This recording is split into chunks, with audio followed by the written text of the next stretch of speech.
अभय समोर उभे राहिले एक नवीन संकट. गावकऱ्यांनी त्याला पाडलं पेचात.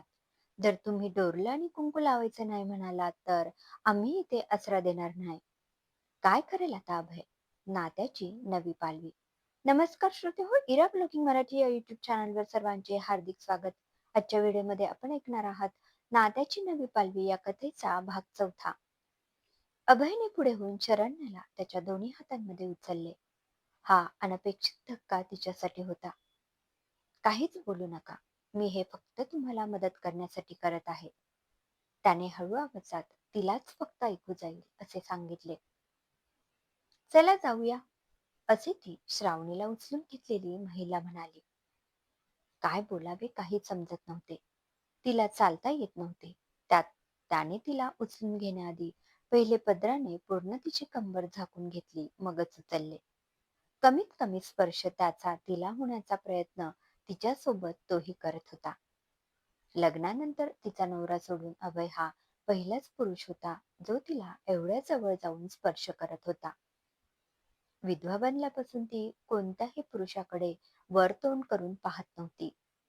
कारण एकदा असा प्रसंग होता की तिच्याच जवळच्या मैत्रिणीच्या नवऱ्यासोबत बोललेले मैत्रिणीला आवडले नाही आणि त्यावरून तिला खूप ऐकावे लागले होते. तिच्या नवऱ्याचा मृत्यू झाल्यावर लोकांच्या तिच्याकडे पाहण्याच्या नजरा बदलल्या होत्या.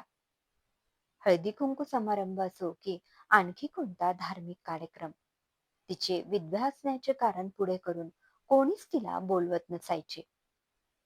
शेजारच्या लोकांनी आपल्या मुलांच्या वाढदिवसाला सुद्धा श्रावणीलाच पाठवा असे निरोप देऊन जायचे. जाणारी व्यक्ती निघून गेली, पण मागे राहणारी व्यक्ती मात्र तिला विधवा असणे म्हणजे काही पाप केल्यासारखे समाजातील लोक तिला भासवत होते. त्यातूनही ती ह्या सगळ्याचा परिणाम आपल्या मुलीवर होऊ नये म्हणून जास्त विचार न करण्याचा सतत प्रयत्न करत होती. गावातील काही मुख्य व्यक्ती आणि सरपंच यांना पहाटेच निरोप दिला होता आणि ती माणसे तातडीने तिथे पोहोचले. तोपर्यंत त्या प्रवासी लोकांना एका झाडाच्या इथे थांबायला सांगण्यात आले होते. अभय ही तिथे पोहोचला. त्याने शरण्याला एका जागी बसवले. ती सुद्धा पदर सावरून बसली आणि मघापासून आपल्या मुलीला घेतलेल्या त्या महिलेकडून झोपलेल्या मुलीला जवळ घेतले होते. त्यातील एक माणूस, अभय भाऊ, तुम्हीच पुढे होऊन बोला. ही लोक आता त्यांच्या लोकांशी बोलणार, मगच आश्रय देणार की नाही ते ठरवणार आहेत. एव्हाना अभय सर्वांच्या परिचयाचा झाला होता. त्यामुळे तोच काहीतरी करू शकतो असे सहप्रवासी असलेल्यांना वाटत होते. ठीक आहे, मी बोलतो त्यांच्याशी, अभय म्हणाला. सरपंच आणि मुख्य लोक तिथे आले आणि काही लोक तर हातात काठी घेऊन उभे राहिलेले दिसत होते. ते पाहून ही शहरातील लोक घाबरली. भाई, ये हमें मारेंगे क्या? त्यामध्ये एक परप्रांतीय होता.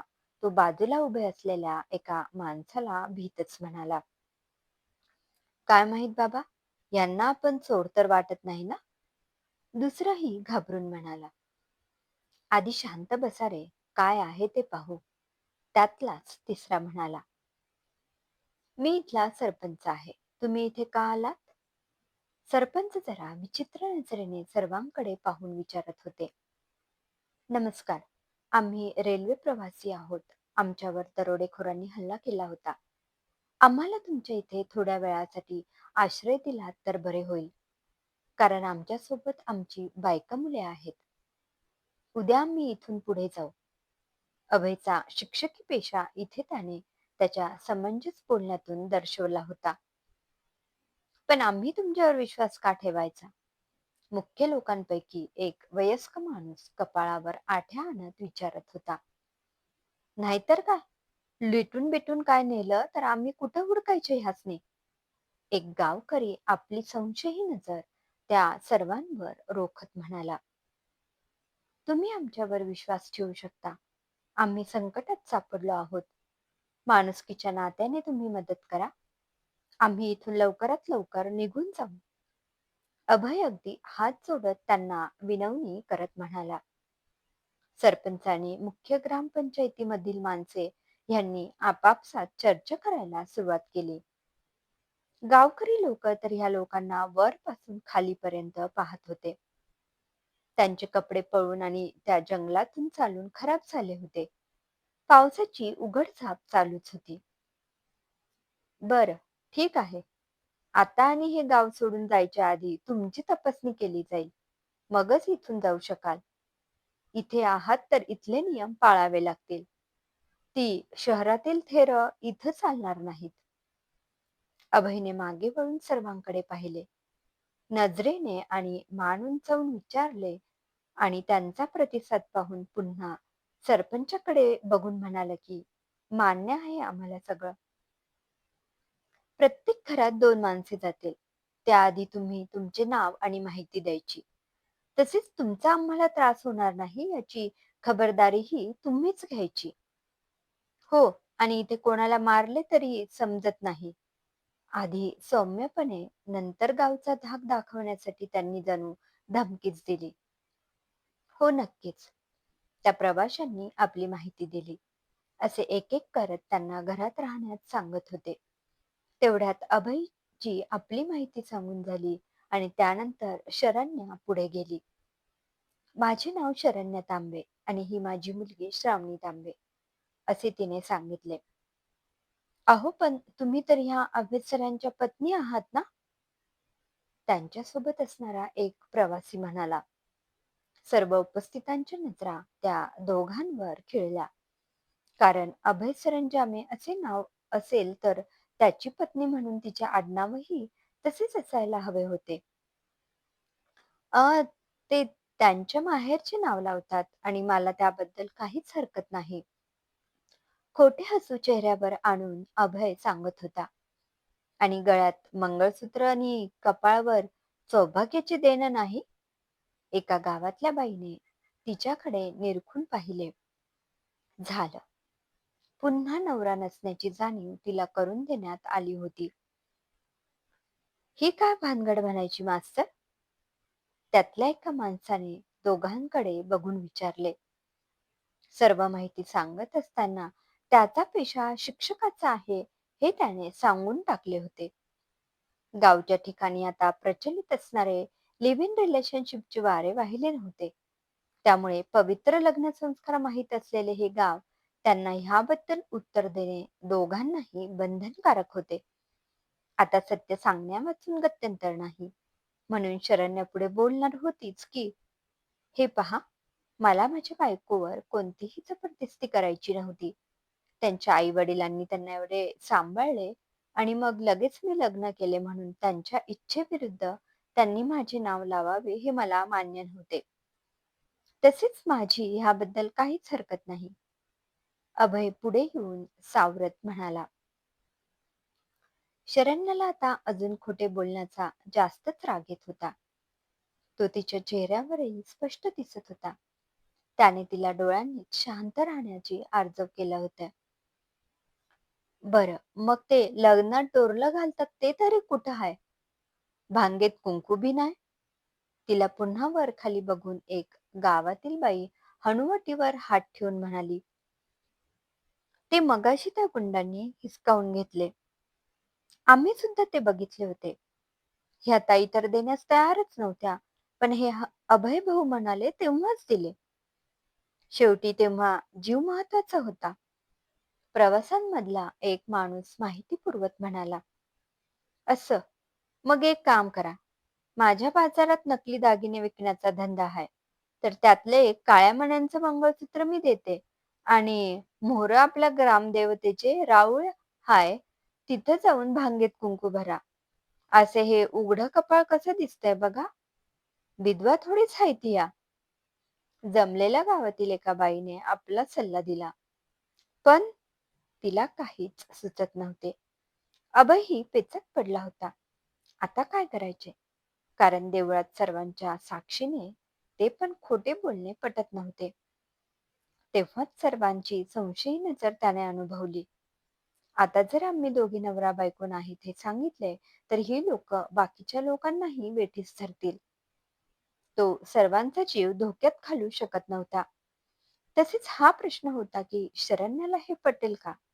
कारण तिच्याकडे पाहून तर ती आधीच बायको शब्द ऐकला की वैतागत होती. "व्हय, बरोबर बोलत आहे ती. जर तुम्ही ते डोरलं आणि कुंकू लावायला नाही म्हणालात, तर आम्ही इथे आसरा देणार नाही. या गावात अजून बी बिना लग्नाचे असे एकत्र राहत नाहीत. मंजूर नसाल तर तुम्ही सगळं निघा इथनं." माजी सरपंच जे वयामानाने वृद्ध झालेले होते, ते म्हणाले, "त्यात काय? अभयभाऊ करतील की. ही ताई त्यांची बायकोच आहे. त्यांचे भांडण झालंय म्हणून ते बोलत नाहीत." "अभयभाऊ, व्हा पुढे." हसतच त्यातला एक सहप्रवासी असलेला माणूस म्हणाला, "अभयला आता ते सांगतात ते ऐकण्याशिवाय पर्यायच नव्हता.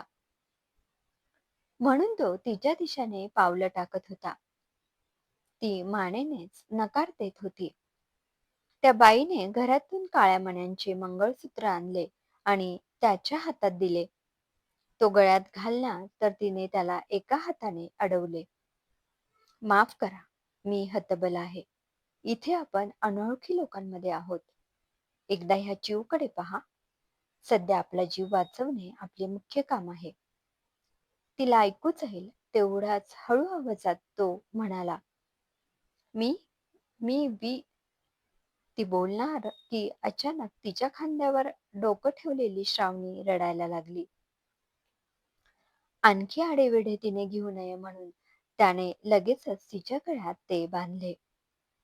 त्याने तिचा हात पकडला आणि ते सांगत होते त्या जवळच्या मंदिरात तिला घेऊन चालू लागला.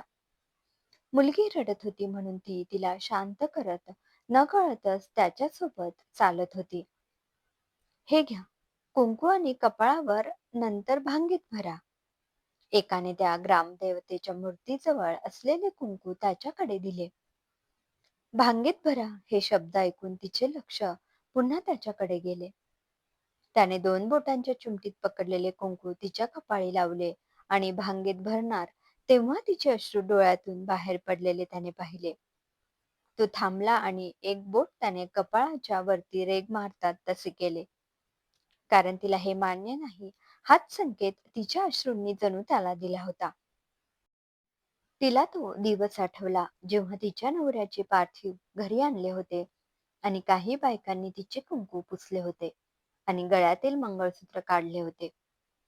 सर्वात वेदनादायी कोणता क्षण हा स्त्रीच्या आयुष्यातील असेल तर तो हाच असतो. ज्या आनंदाने गळ्यात सुवासिनी मांगल्याच्या वस्तू परिधान करतात, त्या ज्यावेळी काढण्याची वेळ येते तेव्हा ती वस्तू जरी असली तरी अविभाज्य भाग बनल्याने सहजासहजी काढून टाकणे एका स्त्रीला वेदनादायी असते. त्यातच असे हे जबरदस्तीचे नाते शरण्याला जास्त त्रास देत होते. म्हणून अनावर झालेल्या अंतर्भावना अश्रूतून बाहेर पडल्या होत्या.